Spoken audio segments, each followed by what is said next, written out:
Alors, merci beaucoup, Monsieur Charret. Je m'attendais effectivement à ce qu'il y ait beaucoup d'humour dans votre discours. Ça a été très intéressant. Et je ne sais pas ce que les gens dans la salle en pensent, mais en ce qui me concerne, j'ai découvert, en fait, c'est via Monique Jérôme Forget, justement, que j'ai découvert tout ce que vous avez fait pour les femmes.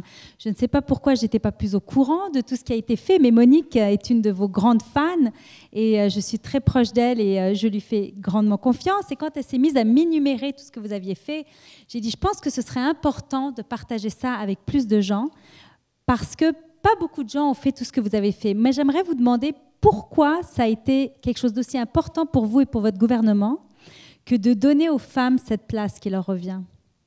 Moi, je voyais ça comme étant un principe de justice. Et peut-être qu'avec le recul aussi, je voyais les femmes et la situation qu'elles vivaient comme étant en soi une situation injuste, mais en plus une perte inacceptable pour la société. Ses ressources, leurs talents, leurs contributions.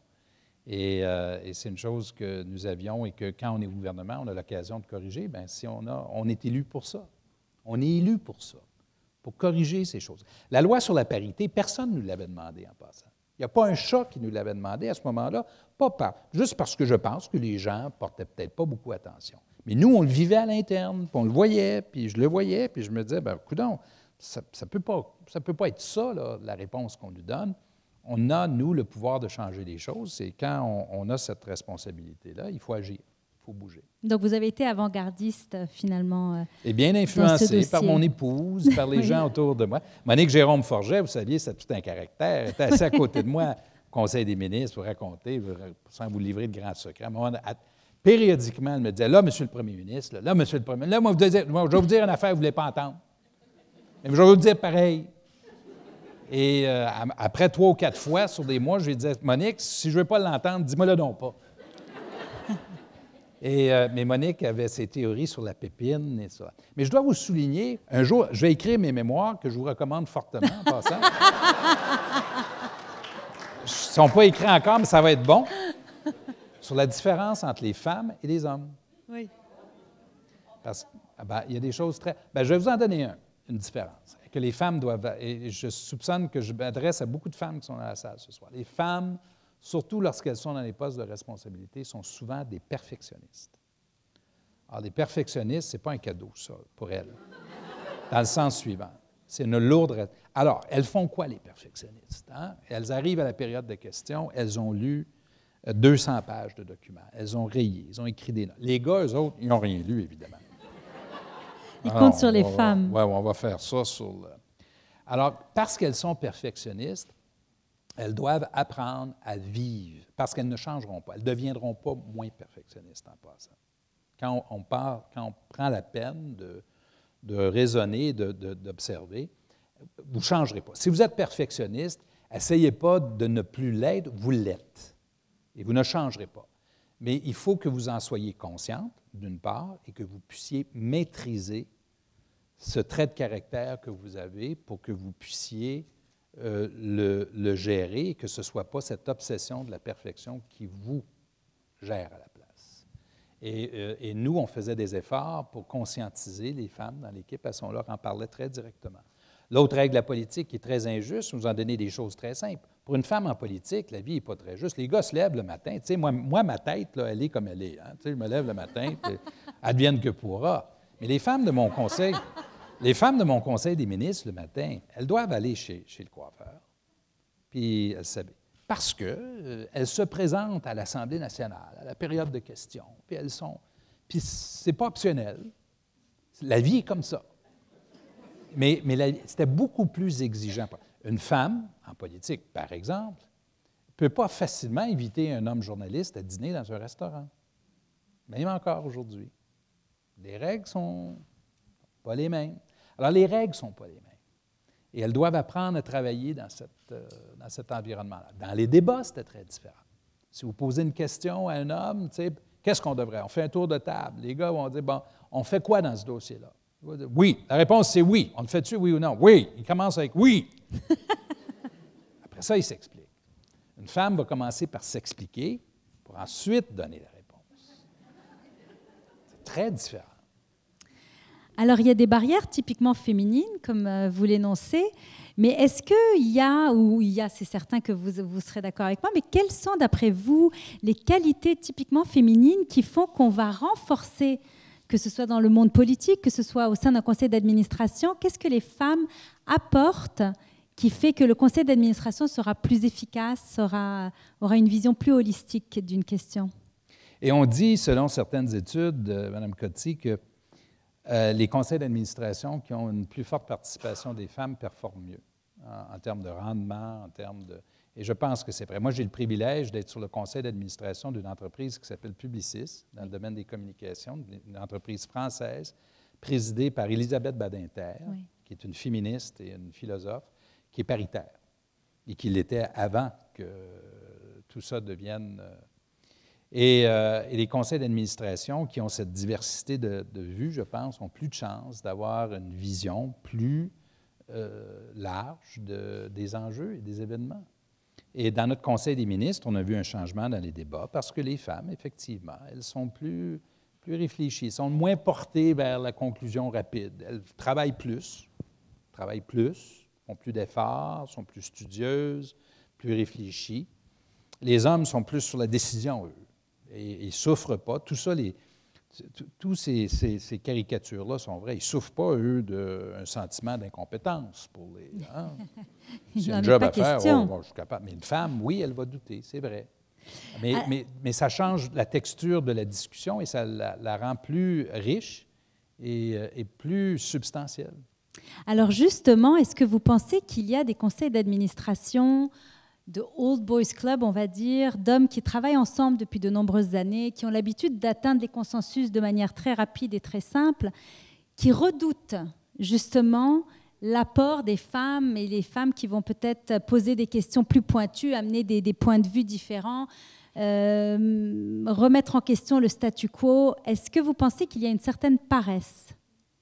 Il y a la nature humaine. La nature humaine, c'est très puissant. On s'habitue, on est confortable avec qui on est, avec qui... et ça, c'est une chose qu'il faut reconnaître. Il faut être conscient de cela. Alors, donc, une fois qu'on est conscient de ces choses-là, ça nous permet de faire les changements et d'adapter et d'éviter les pièges de ce confort qui finit par être un désavantage pour une entreprise. Dès le jour où on devient confortable dans ce qu'on fait.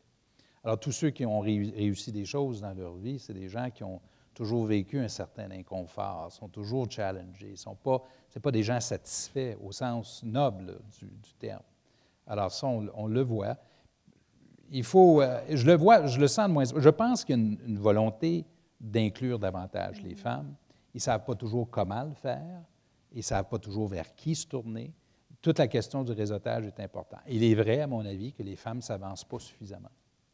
Qu'elles n'apprennent un manque de confiance. Pardon? Un manque de confiance. Oui, je pense. Et qu'il n'y a pas suffisamment de femmes qui lèvent la main pour dire « moi, je suis capable de faire ça ». Pas suffisamment de femmes qui font appel à des mentors et qu'elles devraient faire appel à des mentors. Des mentors hommes ou femmes? Hommes ou femmes, il n'y a pas de distinction. Elles devraient faire appel à des mentors. Elles devraient demander et elles seront étonnées de la réponse. Il y a des gens, moi je suis un ancien premier ministre, il y a des gens qui s'intimident, ils disent « Ah, bien, il accepte. » J'ai eu 2 personnes qui m'ont demandé d'être leur mentor, un peu comme ça. Un qui m'arrive d'une chambre de commerce, un jeune qui s'inscrit dans un programme, et j'ai accepté. Une autre, elle est ici ce soir, qui est venue me voir directement. Puis elle dit « Moi, je veux que vous soyez mon mentor. » J'ai-tu le choix? Elle dit non. C'est qui? C'est Mariama. Et avec qui j'ai... Bravo pour l'audace. Oui, bien... J'en profite d'ailleurs pour vous mentionner, on s'en est parlé lorsqu'on avait notre appel conférence, M. Charret, que la gouvernance au féminin lançait un programme de mentorat et qu'effectivement, on estime que c'est essentiel d'encourager les femmes à justement se sentir prêtes. C'est-à-dire que je pense sincèrement que les femmes sont prêtes. Au Québec, les femmes sont prêtes. Des fois, elles ne savent pas qu'elles sont prêtes. Elles ne sont pas conscientes qu'elles sont prêtes. Et quand il y a des décisions importantes à prendre, un mentor à leur côté peut faire toute la différence. Alors, on a mis sur pied un comité stratégique. Vous pouvez voir d'ailleurs qu'on a atteint la parité. On a 3 hommes et 3 femmes qui sont en train de travailler très fort sur la mise en place d'un programme de mentorat très robuste. Et on a une quinzaine de mentors qui sont déjà parmi nous et une quinzaine de mentorés qui seront très prochainement matchés. Donc, j'en profite pour remercier très chaleureusement le comité qui généreusement donne de son temps pour ça. Et puis, je pense que le programme de mentorat, on a vraiment mis l'emphase sur le fait qu'il nous fallait des hommes aussi. Et curieusement, on a plus d'hommes que de femmes qui ont donné leur nom. Évidemment, on prend des gens qui ont un certain niveau, VP et au-dessus. Et beaucoup d'hommes ont dit que oui, pour moi, c'est essentiel d'aider les femmes dans leur démarche. Alors, vous, votre conseil pour que, là, par exemple, Mariama, elle a eu l'audace de venir vous voir. Alors, qu'est-ce que vous diriez aux personnes qui sont ici que ça pourrait la rapporter de concret pour qu'elles s'engagent dans un programme de mentorat? Parce que ça prend du temps des deux côtés. C'est sûr que votre agenda est probablement plus chargé que la plupart des gens ici, mais de se dire, oui, c'est une démarche que je veux faire pour les 12 prochains mois. Et si vous faites du mentorat, je vous conseille de vous préparer pour le mentorat, de vous préparer dans le sens de faire un peu de recherche sur ce qu'est le mentorat et comment on le fait. Parce qu'on pense spontanément qu'on peut le faire, et beaucoup de gens sont capables de le faire. Mais ça vaut la peine de prendre un moment juste pour voir comment on le fait correctement, pour qu'on puisse aborder la personne avec qui on a le plaisir de faire ce mentorat, pas dans une perspective de prendre des décisions à sa place, mais d'aider cette personne-là à se situer, à se retrouver, avoir un peu le reflet de ce que ses choix peuvent être, lui donner confiance, lui donner une perspective sur la vie. Et ça vaut la peine de faire l'effort de préparation des deux côtés avant de s'engager dans cette démarche-là pour que les attentes soient bien calibrées. Et c'est très enrichissant comme expérience. Oui, je pense que ça ne s'improvise pas.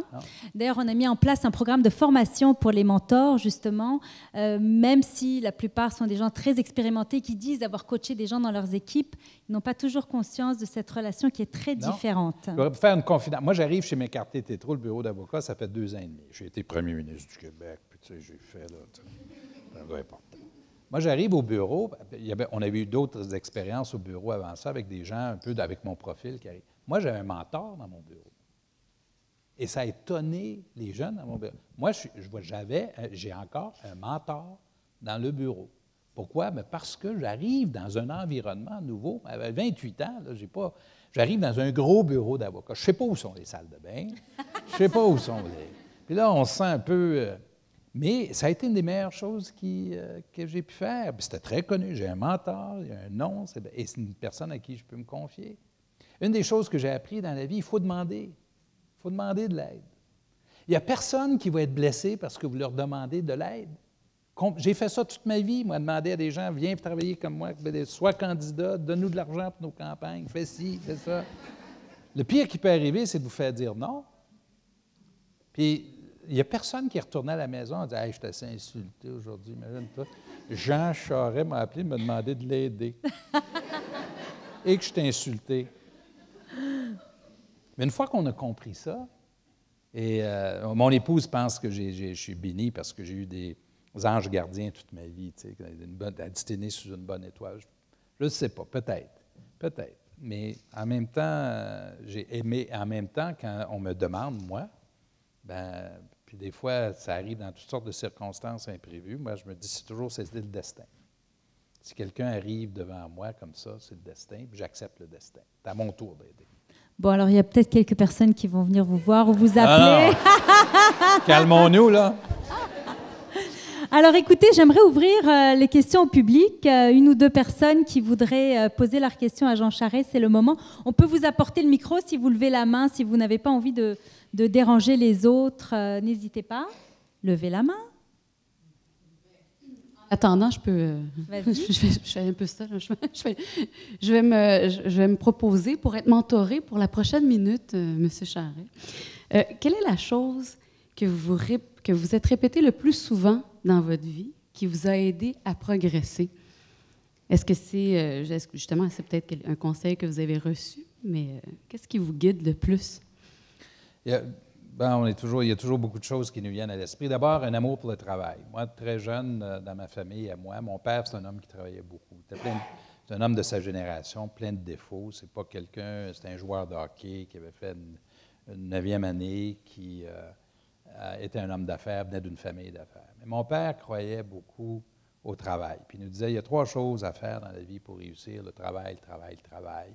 Et ça, dans tout ce que tu entreprends, ton mariage et ton... Et je crois beaucoup à ça. Il y a un livre qui a été écrit par Malcolm McDougall. Gladwell. Oui, qui s'appelle Outliers. Outliers, c'est quoi l'histoire d'Outliers? Il raconte finalement l'histoire de gens qui ont des talents, qui font un effort exceptionnel pour arriver à leur but. Et ça paraît simple, Dieu, mais dans le fond, là, c'est pas si sorcier que ça. Si vous croyez, si vous aimez quelque chose, puis vous êtes prêt à y mettre du travail, plus de travail que les autres, les chances de réussite sont augmentées substantiellement. L'autre chose, c'est un peu de recul dans la vie. Il faut avoir, c'est vrai que j'aime l'humour, mais je vais vous dire pourquoi j'aime l'humour, parce que c'est un langage, l'humour, une façon de dire les choses différemment en passant, mais c'est aussi un recul. Méfiez-vous des gens qui n'ont pas le sens de l'humour en passant. Qu'on trouve plus souvent chez les socialistes. J'en croyais un, il est sérieux, là, rien de drôle. Puis...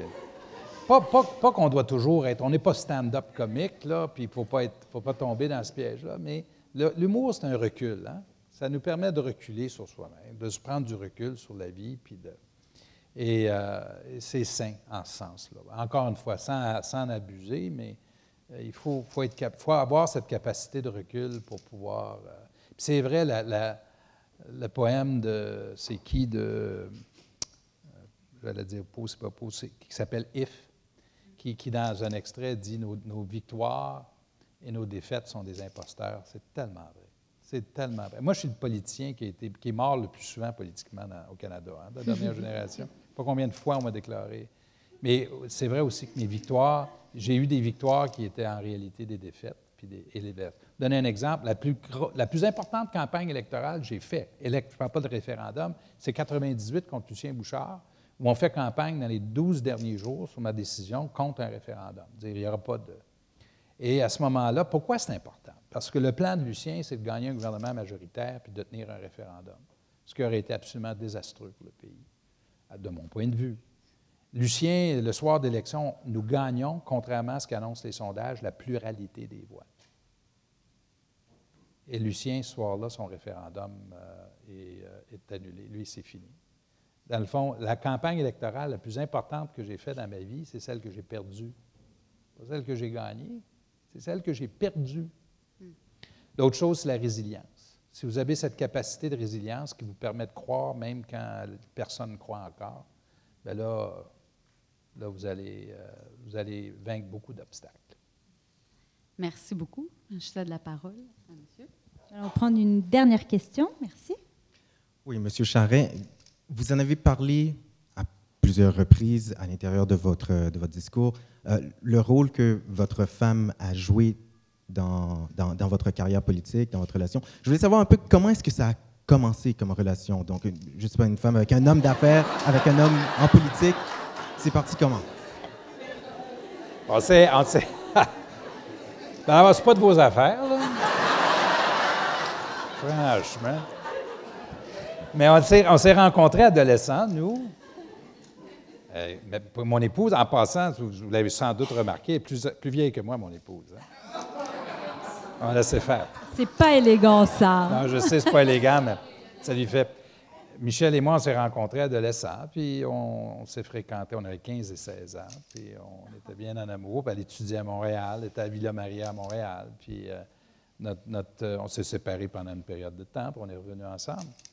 Mais on a vécu une relation dans laquelle il y a toujours eu une certaine tension, hein, comme dans les couples. Les couples qui, là, j'offre, c'est de la psychologie amateur, mais les couples où il y en a un qui se sublime totalement à l'autre, généralement, ça ne marche pas. Hein. C'est quoi un couple? C'est 2 personnes qui ont chacun leurs idées, puis on ne veut pas que l'autre personne se sublime. Et dans notre couple à nous, il y a beaucoup d'amour, de complicité, on a fait des choses ensemble. Puis ce qu'on a fait, on l'a fait ensemble. Et puis, toujours une tension dans cette relation-là où elle n'accepte pas d'emblée tout ce que je pense, puis tout ce que je dis, puis tout ce que je fais. Puis un partage des responsabilités. Dans la pratique de tous les jours, un partage des responsabilités. Tu vis dans la maison, là, ben, tu n'es pas un invité dans cette maison-là. C'est dans tous les détails. Hein? C'est que ce soit faire ton lit, ramasser tes choses, tes vêtements ou tout.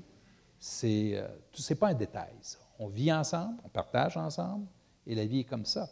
Et donc, de elle, j'ai toujours été... elle m'a toujours challengé en ce sens-là. Puis elle a fait sa propre vie. Pas facile pour un partenaire, que ce soit un homme ou une femme, dans une vie publique, parce que puis toute l'attention est sur l'autre. Hein? Toute l'attention est sur l'autre, tout le temps. Alors, et là, l'autre, s'il n'en est pas conscient, là, ça finit par être écrasant. Et alors, il faut faire de la place, là. Il faut garder de... Alors, j'ai été très, très chanceux et sincèrement, je n'aurais jamais été premier ministre du Québec si n'eût été.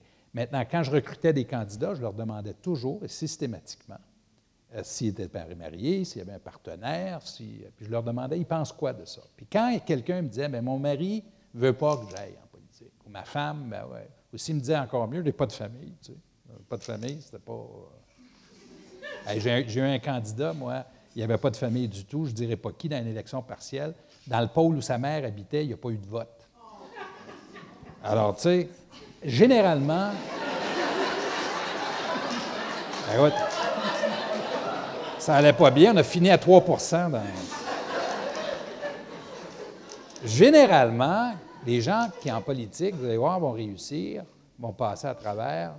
L'autre chose, je vous dirais, je vais aller plus loin, observez les gens qui ont des réussites dans la vie. Là, je généralise beaucoup. S'il vous plaît, ne me le reprochez pas, je sais que je généralise. Mais souvent, vous allez observer des gens qui font des choses dans la vie, ont autour d'eux un noyau de personnes. Alors que ça peut être un couple, une famille ou des amis, mais ils ont autour d'eux ce noyau qui leur permet de passer à travers les moments les plus difficiles de leur vie. Et un jour, moi, j'avais eu un sondage qui était très mauvais. L'Assemblée, j'ai vaincu ça, moi, des sondages qui étaient mauvais. Non, ma spécialité, c'était de gagner les élections. J'ai un sondage mauvais, je marche dans le corridor pour aller à la période de questions. Les journalistes pouvaient être très cruels certains jours. Il y a un gars de Radio-Canada, son nom, c'est Brunel, je n'oublierai jamais. Il crie devant les autres, il dit « Puis, comment on se sent quand il y a juste notre famille qui nous aime encore? » Moi, je n'avais pas trouvé ça drôle en passant. Ce qu'il ne savait pas, c'est que, pour moi, c'est ça qui comptait le plus. Le reste, là, viendra après.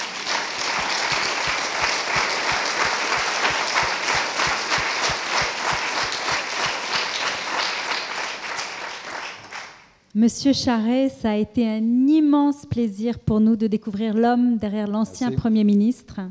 Merci beaucoup d'avoir accepté notre invitation. Et puis, nous avons un petit cadeau pour vous remercier. Merci.